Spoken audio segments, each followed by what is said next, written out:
The only problem with what we've just done is our radius was far too big.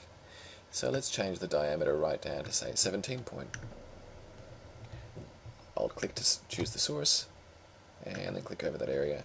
And you can see how tonally I can choose here from a light area. When I click on here, it smooths everything in together, and we haven't lost this kind of grain, this digital grain that we have in the image. And that's important because you don't want some parts of your image looking really shiny and slick and other parts looking grainy. You'll be able to tell straight away that someone's been busy with Photoshop. So that's a way of removing small blemishes. Now, Control minus zooms out on the image, or Control O gives you the entire image. So we've had a look at the clone stamp tool. There's also a pattern stamp tool, but this is another one in that lineup of useless things. Okay, so I'll show you, but it's just going to put a pattern in there, zoom into it. Pattern with bubbles.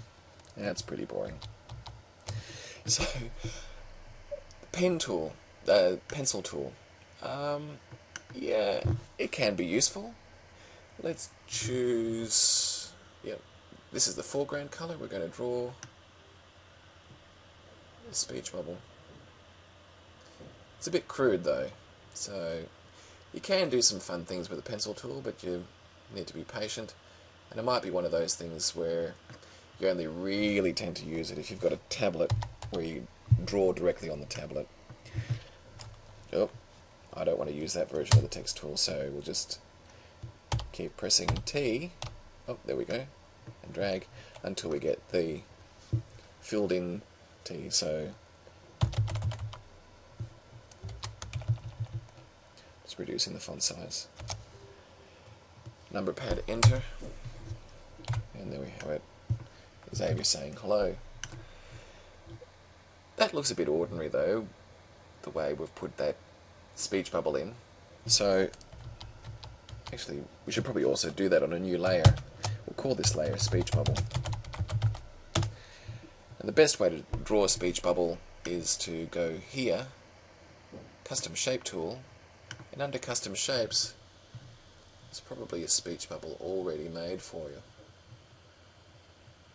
Let's have a look.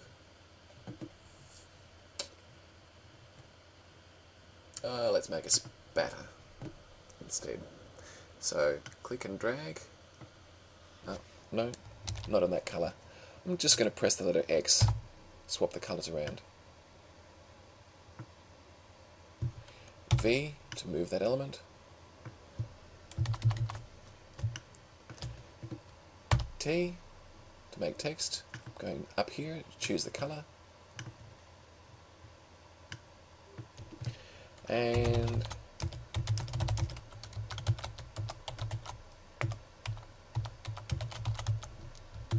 where's the paint you promised? It's the sort of thing that I'm sure he would say if he had more words. So this just gives us a quick idea of the sort of things that we can do with custom shape. Polygon tool, you can make stars. Happy Hanukkah. And you can smooth the corners. Undo. Rounded rectangle. Let's have a look. Radius of 30 pixels. Let's make that 100 pixels. So now the corners on this rounded rectangle are 100 pixels in radius. It can be useful. Okay. Now, sponge tool. Never use it. Zoom tool. I also don't use that because I use Control plus to zoom in and Control minus to zoom out. Eyedropper tool. Not a bad tool. If I want to type some text in this color blue, let's click there. It's the eyedropper tool. And as you'll notice, to get the eyedropper tool, you just type the letter I. Okay, so I'm going to type in that text. T for text. Blue. writing Control A for select all. I'm going to click on here and then down here with the eyedropper. Okay. Now you might wonder why I didn't just click in here, why I set the color over here. Let's say I want to use this color blue more than once. I want to do some writing in blue and then some writing in this purple color. If I just click at random, you can see the colors are changing and you won't have consistency with your colors. So it can be handy to use the eyedropper tool to store a color here. If you're going to have a lot of colors sampled, then you might want to resort to Control-Shift-L, and we'll call this palette color. This is a new layer. Now we'll click on M for rectangular marquee, make a box, K for paint bucket, and click in there. We've chosen that color. Control J to duplicate the layer, V to move that, hold down the Shift key and drag it. And now you can, let's say we want to change that color to that.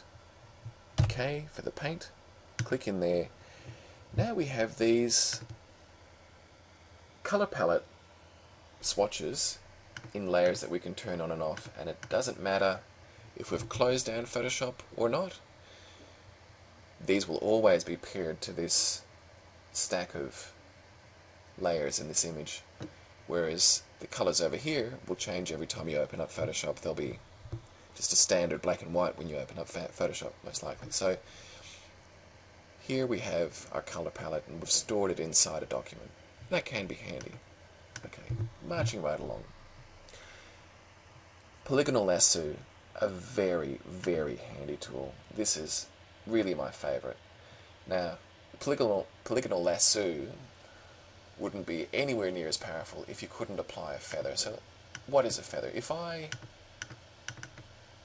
make a shape,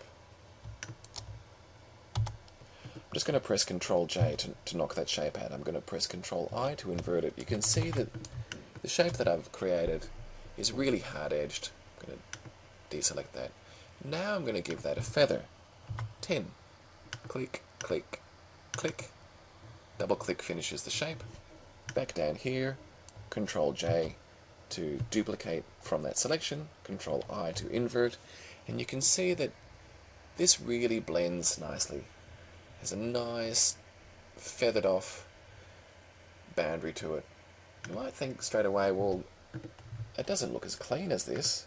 Well, that's true if you're just making boxes, but let's go down here and do something fancy with the face.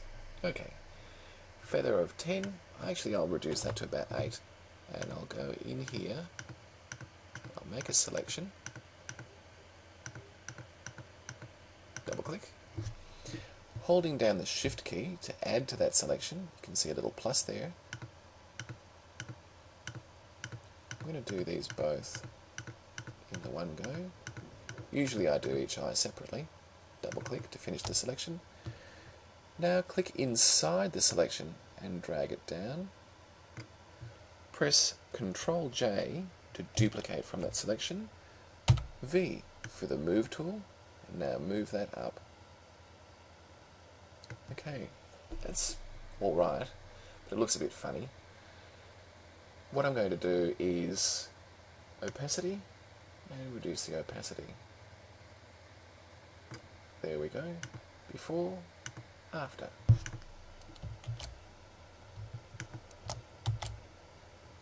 Tired boy, not so tired boy.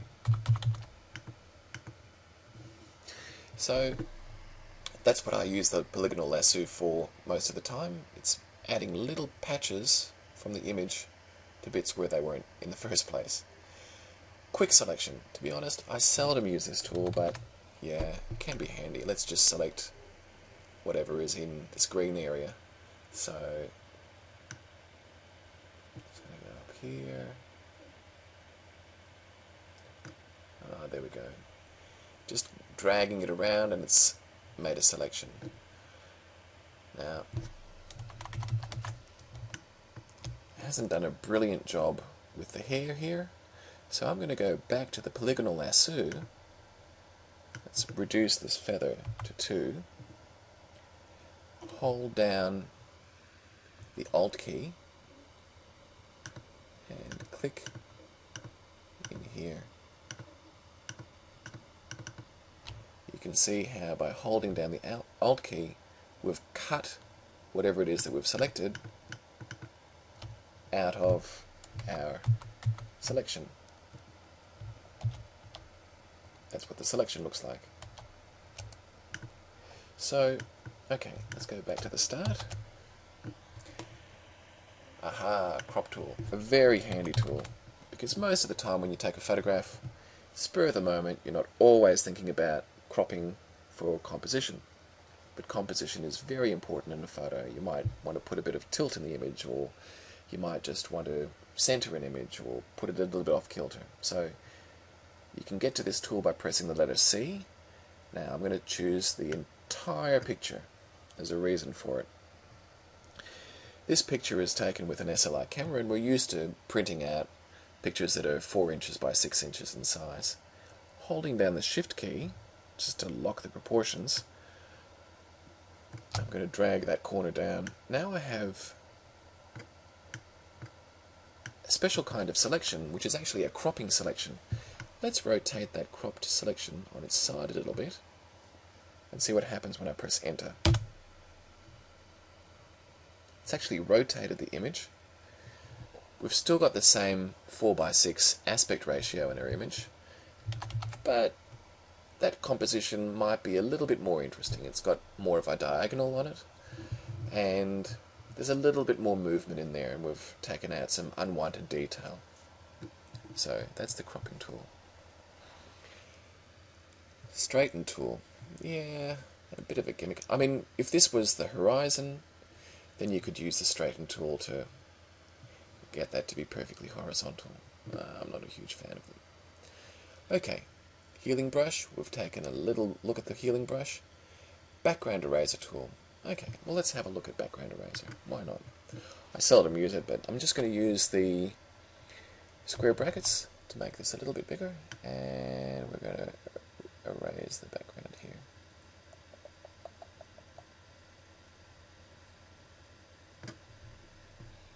That's about all it does. It's just like an eraser. This eraser has a bigger size. So, look, background eraser and eraser, they can be handy, but I usually make a selection and just press the delete key if I want to erase something. Under here is a smart brush tool. To be honest, I seldom use it, but okay, let's say brighter. So we'll go up here and make that brighter. That's what it does. And it adds it in an adjustment layer, so we can see that is brighter. I suppose it could be handy. Gradient tool. When would you use a gradient tool? Okay, well, I'm going to press I for eyedropper. Do you remember this one up here? I. Choose this pink color, and then X to flip these around, and I for eyedropper again, and choose this blue color. Now, Control-Shift-N for new layer, gradient box, Enter, M to make a marquee, and I'm going to just click and drag an area there. Now, over to here, the gradient tool, G, click and drag. Now I can do it at an angle, but if I want to have it straight up and down, I just hold the Shift key down, and there we have a nice smooth gradient from those two colors. Yeah, it can be handy. You could use it as a graphical element.